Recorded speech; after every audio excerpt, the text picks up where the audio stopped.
देश के अलग अलग राज्यों में लोकसभा चुनाव 2024 को लेकर अलग अलग पार्टियों द्वारा चुनाव प्रचार प्रसार जारी है। इसी कड़ी में दिल्ली में 25 मई को होने वाले मतदान से पहले हर एक पार्टी, फिर चाहे वो बीजेपी हो या आप, सभी अपनी ओर से पूरी कोशिश करने में लगे हुए हैं जनता तक अपनी योजनाओं और वादों को पहुंचाने में। ऐसे में बीजेपी ने नई दिल्ली लोकसभा सीट से बांसुरी स्वराज को उम्मीदवार बनाया है, जिनका सामना आपके नई दिल्ली सीट से लोकसभा के प्रत्याशी सोमनाथ भारती से है। आपको बता दें कि नई दिल्ली से इस बार बीजेपी ने मौजूदा सांसद मीनाक्षी लेखी का टिकट काटकर बांसुरी स्वराज को प्रत्याशी बनाया है। बांसुरी पेशे से वकील है और बीजेपी की दिग्गज नेता सुषमा स्वराज की बेटी हैं। उनके लिए नई दिल्ली की राह उतनी आसान नहीं होगी, क्योंकि उनके रास्ते में कई चुनौतियां भी हैं। साथ ही मां की विरासत आगे बढ़ाने का भी दबाव है। इसलिए बीजेपी के कई दिग्गज नेताओं जैसे उत्तर प्रदेश के श्रम कल्याण परिषद के पूर्व अध्यक्ष सुनील भराला, बीजेपी के पूर्व प्रदेश अध्यक्ष आदेश गुप्ता, इसके अलावा अभिनेत्री सुधा चंद्रन आदि ने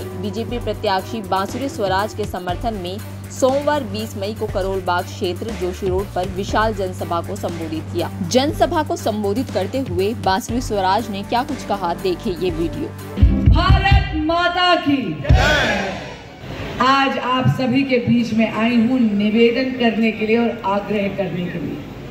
आने वाले शनिवार को यानी 25 मई को एक बहुत बड़ा दिन है, लोकतंत्र के महापर्व का इतना बड़ा एक, मैं कहूंगी, यज्ञ है, जिसमें आपकी आहुति के बिना, आपके वोट के बिना ये यज्ञ अपूर्ण है। हम सब जानते हैं कि अगर हमें विकसित भारत चाहिए, हमें सशक्त भारत चाहिए, तो वो केवल एक ही युग पुरुष है जो इस संभावना को हकीकत बना सकता है, और उस नेता का नाम है नरेंद्र मोदी। आस्था का नाम है नरेंद्र मोदी। जो कहा वो किया। धारा 370 हटाई, जो कहा वो किया। नारी शक्ति वंदन अधिनियम पारित कर 33% आरक्षण मेरे देश की मातृशक्ति के लिए विधानसभा और पार्लियामेंट में लेकर आए। जो कहा वो किया। भव्य राम मंदिर का निर्माण कर पहली रामनवमी की 500 साल की प्रतीक्षा के बाद जो मेरे राम लला ने प्राण प्रतिष्ठित होकर अयोध्या धाम में भव्य राम मंदिर में बिताई है, जो कहा वो किया। सीएए लेकर आए, जो कहा वो किया। नरेंद्र मोदी एक ऐसे नेता हैं जो विरासत भी देते हैं और विकास भी देते हैं। विरासत, करतारपुर साहब का कॉरिडोर खोलकर दर्शन सुगम करे। विरासत, तालिबान के चंगुल से वापस बचाकर 3 स्वरूप श्री गुरु ग्रंथ साहिब के वापस भारत लौटा के लेकर आए। विरासत, काशी विश्वेश्वर का डेवलपमेंट करा। विरासत, महाकाल का कॉरिडोर डेवलप करा। विरासत, मेरे छोटे साहबजादों की शहादत कहीं इतिहास के पन्नों में खो ना जाए, इसके लिए वीर बाल दिवस घोषित ही नहीं करा, लेकिन इस साल वीर बाल दिवस 113 दूतावासों में अंतर्राष्ट्रीय स्तर पर मनाया गया। और विकास, कोविड आया तो एक नहीं बल्कि 2 वैक्सीन, टीके बनवाकर मुफ्त एक भारतीय को लगाई। विकास, आप ये देखिए, सेमीकंडक्टर्स का जब क्राइसिस आया तो 1.25 लाख करोड़ रुपए का इंफ्रास्ट्रक्चर मोदी जी पहले ही इनॉग्रेट कर चुके हैं, और आने वाले 5 सालों में उन्होंने ठानी है कि भारत सेमीकंडक्टर्स और चिप मैन्युफैक्चरिंग में ग्लोबल लीडर बनेगा। विकास, कोविड के समय एक मास्क, एक पीपीई किट नहीं बनता था भारत में, और आज के दिन भारत सेकेंड लार्जेस्ट एक्सपोर्टर है पूरी दुनिया में पीपीई किट और मास्क का। एक बहुत ही चरमराती हुई अर्थव्यवस्था कांग्रेस के कार्यकाल में भारतीय जनता पार्टी की झोली में सौंपी गई थी। नरेंद्र मोदी जी के कुशल नेतृत्व में उन्होंने भारत की अर्थव्यवस्था को 5वीं सबसे बड़ी अर्थव्यवस्था पूरे विश्व में बना दी। और मोदी जी ने ठानी कि आने वाले कार्यकाल में वो भारत की इकोनॉमी को 3रे नंबर पर ले आएंगे। अरे भाई, दूसरी पार्टियों का होता होगा मैनिफेस्टो, हमारा तो संकल्प पत्र है, वो भी विकसित भारत का संकल्प पत्र, क्योंकि हमने एक बार संकल्प ले लिया तो फिर उसको सिद्धि तक लेके जाएंगे, क्योंकि मोदी है तो मुमकिन है, मोदी है तो मुमकिन है। बिल्कुल आने वाले 5 सालों में आप देखेंगे भारत विश्व गुरु बनने वाला है। आने वाले 5 सालों में भारत बनेगा hub of innovation, hub of technology, hub of IT, hub of startup. मैं आपको 2 छोटे उदाहरण जरूर देना चाहती हूँ। आने वाला है पीएम सूर्य घर, जहां पर सभी के घरों पर लगेगी सोलर पैनल्स। भगवान सूर्य नारायण की ऊर्जा से मुफ्त बिजली बनाई जाएगी आप ही के घर पर। और आप जानते हैं मुफ्त बिजली से भी बेहतर क्या है? वो बिजली जिसे आप इस्तेमाल करें, उसके बाद बची हुई बिजली सरकार को बेचें और 15,000 रुपये से 20,000 रुपया महीने का कमाएं। और जितने भी मेरे साथी जो गाड़ी चलाते हैं, स्कूटर चलाते हैं, अगर आपने इलेक्ट्रिक व्हीकल ले लिया तो भैया उसी मुफ्त बिजली से अपनी गाड़ी को या स्कूटर को चार्ज करिए, आपका पेट्रोल या डीजल का बिल होगा 0।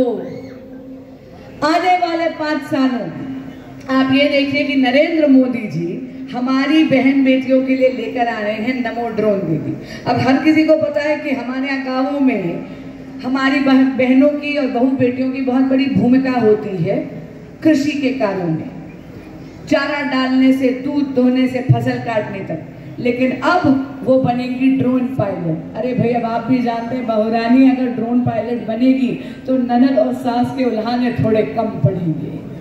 इसका अर्थ क्या है? इसका अर्थ ये है कि आप तकनीक का इस्तेमाल कर रहे हैं, ना केवल महिलाओं के आर्थिक सशक्तिकरण के लिए, ना केवल मॉडर्नाइजेशन ऑफ कृषि कार्यों में मॉडर्नाइजेशन लाने के लिए, बल्कि आप पूरे के पूरे समाज की सोच में भी एक तब्दीली लेकर आ रहे हैं। तो इसीलिए आने वाली 25 मई को कमल के फूल का बटन दबाकर यशस्वी प्रधानमंत्री श्री नरेंद्र मोदी जी को देश का प्रधान सेवक जरूर बनाइएगा, ताकि विकास की गाड़ी में कोई अवरोध ना आए, ताकि भारत एक विकसित भारत बने, भारत एक सशक्त भारत बने। अब आपसे एक व्यक्तिगत अपील करती हूँ, लेकिन कहते हैं जब छोटे बड़ों के सामने आते तो खाली हाथ नहीं आते। भाई मैं भी खाली हाथ नहीं आई हूँ। वचनों का, वादों का एक गुलदस्ता लेकर आई हूँ जो आपके चरणों में अर्पित करना चाहती हूँ।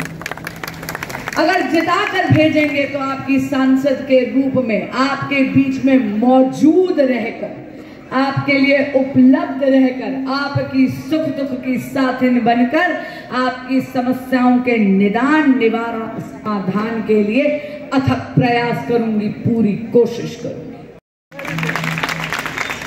जब भी यह आवाज संसद में गूंजेगी तो यह आवाज अकेली बांसुरी स्वराज की आवाज नहीं होगी, बल्कि यहाँ उपस्थित मोदी के परिवार के एक एक परिजन की आवाज होगी।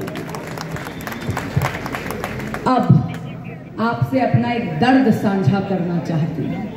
परिवार में आई हूँ, अगर अपनी वेदना आपसे साझा नहीं करूंगी तो उसका फिर निवारण नहीं होगा। और मैं आपको बता दूं, मेरे दर्द का इलाज केवल आपके पास है। आप सब ने न्यूज देखी, आप सबको पता है कि माननीय सांसद स्वाति मालिवाल जी के साथ क्या हुआ है।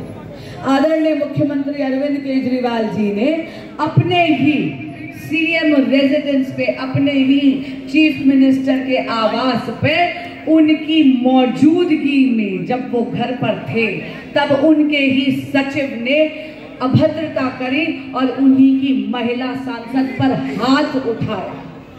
कितनी शर्मनाक बात है कि अरविंद केजरीवाल जी ने 5 दिन तक चुप्पी साधी हुई थी। मैं पूछना चाहती हूँ माननीय मुख्यमंत्री अरविंद केजरीवाल जी से कि अगर आप अपने ही घर पर अपनी ही महिला सांसद की सुरक्षा सुनिश्चित नहीं कर सकते तो अरे आप दिल्ली की महिलाओं की सुरक्षा क्या सुनिश्चित करेंगे? मैं पूछना चाहती हूँ अरविंद केजरीवाल जी से कि कार्रवाई करनी तो दूर, आप तो अभियुक्त को लेकर लखनऊ घूम रहे थे, ये कहाँ की रीत? और हाँ, दुशासन की तरह अरविंद केजरीवाल जी के सचिव ने एक महिला के साथ बदतमीजी करी, हाथ उठाया, अभद्रता करी और दुर्योधन की भूमिका निभाते हुए अरविंद केजरीवाल उसी अभियुक्त के लिए धरने पर बैठ गए। अरे एक समय था, बिल्कुल एक समय था जब अरविंद केजरीवाल जी कहते थे कि वो अन्ना हजारे के आंदोलन की उपज है। वो ये कहते थे कि वो दिल्ली की जनता की आवाज उठाएंगे। मैं पूछना चाहती हूं उनसे कि आज वो आवाज एक ऐसे व्यक्ति के लिए उठ रही है जिसने एक स्त्री पर हाथ उठाया है, और ये पहली बार नहीं हुआ है। आप भी जानते हैं कि मुख्यमंत्री आवास पे 2018 में भी तब के दिल्ली के चीफ सेक्रेटरी पर भी हाथ उठा था। मैं पूछना चाहती हूँ, आप कैसी सरकार रन कर रहे हैं जहां ना ब्यूरोक्रेट सेफ है, ना अफसर सेफ है, ना सांसद सेफ है, ना महिला कार्यकर्ता सेफ। और मैं पूछना चाहती हूँ, कांग्रेस पार्टी चुप्पी क्यों साधे? कांग्रेस पार्टी संदेश खाली पर भी चुप्पी साधे थी, और अब जो स्वाति मालीवाल के साथ हुआ उस पर भी चुप्पी साधे। और ये केवल महिला विरोधी पार्टी नहीं है, सनातन संस्कृति पर जब इंडिया अलायंस के लोगों ने घटिया बातें करी थी, अभद्र भाषा का इस्तेमाल कर ये कहा था कि सनातन संस्कृति की तुलना कभी किसी बीमारी के साथ करी थी, तो और कभी ये कहा था कि सनातन धर्म और सनातन संस्कृति की जड़ें भारत से उखाड़ फेंकेंगे, तब भी सबने चुप्पी साधी थी। इसीलिए मैं आपका आह्वान कर रही हूं, क्योंकि आपकी वोट जवाब होगी एक एक चोट की जो विपक्ष दे रहा है हमारे अहम पर, हमारे वजूद पर, हमारे स्वाभिमान पर। ये 2024 का संसद का चुनाव आने वाले इस महिला विरोधी विपक्ष को मुंह तोड़ जवाब देने का चुनाव है। ये 2024 का संसद का चुनाव विकसित भारत का चुनाव है। ये 2024 का संसद का चुनाव यशस्वी प्रधानमंत्री नरेंद्र मोदी जी को पूर्ण बहुमत की सरकार से तीसरी बार देश का प्रधान सेवक बनाने का चुनाव है। आपकी गर्मी की छुट्टी 26 मई को शुरू हो सकती है। 25 मई का दिन राष्ट्र के नाम, 25 मई का दिन राष्ट्र के नाम, 25 मई का दिन राष्ट्र के नाम। 25 मई को जाइए, स्वयं जाइए, अपने परिवारों के साथ जाइए, पड़ोसियों के साथ जाइए, दोस्तों के साथ जाइए, मैं कहती हूँ दुश्मनों को भी साथ ले जाइए, लेकिन 25 मई के दिन जाकर कमल के फूल का बटन दबाकर यशस्वी प्रधानमंत्री श्री नरेंद्र मोदी जी को तीसरी बार देश का प्रधान सेवक अवश्य चुनिए। आप सभी ने बहुत बहुत समय निकालकर मुझे सुना, बहुत बहुत धन्यवाद। अब की बार